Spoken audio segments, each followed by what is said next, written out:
madaxweyne Saciid Cabdullaahi Deni hambal yaa leeyahay horta mandatekiisa cusub inkastoo haddaan kaftamo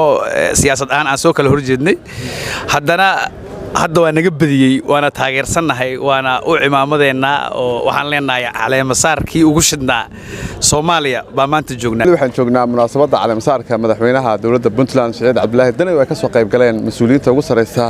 dawladda Soomaaliya mudane Xasan Sheekh Maxamuud madaxweynaha jamhuuriyadda madaxweynayaasha maamul goboleedyada qurba joog siyaasiyiin aqoon-yahano sidoo kale waxaa ka mid ah dadka ka soo qayb galay dhalinyarada social media caanka ka ama warbaahinta qaybiyada kala gedisan Cabdulqaadir Booska in badan waxaad ka daawateen channelkiisa Facebook iyo YouTube-ka isagoo siyaasadaha Soomaaliya iyo xaaladii u dambeeyay ka hadlaya Cabdulqaadir markii hore ku soo dhawow caasimadda Puntland iyo Soomaaliyaba xafladda caleemasaarka timi intii aad garow joogtay maxaa ku baxay aad iyo aad u maasan tahay saaxiibkay waxa sharaf ii ah horta marka hore inaan ka soo qayb galo xalfadda caleemasaarka waliba caleemasaarku isma saarna waa caleemasaarka kuwa ugu saameynta badan waaye madaxweyne Saciid Cabdullaahi Deni hambal yaa leeyahay horta mandatekiisa cusub inkastoo haddaan kaftamo siyaasad aan soo kala horjeednay haddana hadda waa naga badiyay waana taageersanahay waana u cimaamadeena oo waxaan leenahay caleemasaarkii ugu shidnaa Soomaaliya baa maanta joognaa Garowana waa magaalo dabcan qurux badan shacab qurux badan joogan amnigu uu qurux badan yahay waana mid keentay in madax fara badan iyo dad badan oo baraha bulshada caanka ay ku soo dhiiradaan inay Garowe yimaadaan shacabka Garowe shacabka Puntland iyo shacabka Soomaaliyeed waxaan leeyahay meel kastoo joogtaan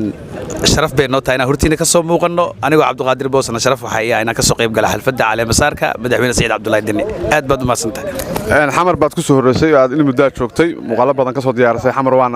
nabad ay ka mid ahayd Garowe waa timi wax farqiyo talag baa u dhaxeeya leedahay sawirkaad ka haysatay markii hore imaanshahaaga Soomaaliya isbedelka aragtay farqiga u dhaxeeya والله horta Garowe markii ugu horeysay ma sanadka horena waa imid Garowe magaalo waxaan dhihi karaa magaalo amni ayaan magaceeda dhihi karaa amnigeeduna waa dabiici xamar amnigeedu waa laga shaqeeyay laakiin amnigan waa amni rabbaani waa Garowe amniga ka jira waxaan dareemayaa shacabku isku duuban in amniga ay keensadeen waxaan leeyahay shacabka Garowe amnigiina ilaashada siyaasaddu waa kala duwantaa dariiqada waa la isaga baxaa laakiin amniga cid kasto oo Garowe joogta ama cid kasto oo Puntland joogto gurigeeda ay nabad ku haystaa waana amniga sababtaas ka wada shaqeeyaan leeyahay su'aasha u dambaysan ku weydiinaya waa kaftan dhalinyarada social media isticmaasha oo aad ka mid ka tahay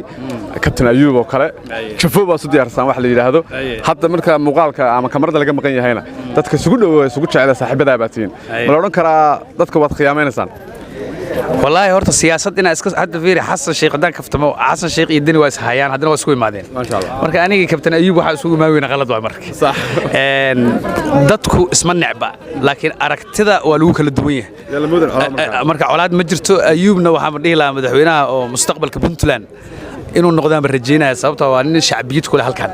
marka Deni ninka xigo bedeli doona inuu Ayub yaa rajeynaya intaasna waa fikradeeda qalad ay fahminaa aad baad ma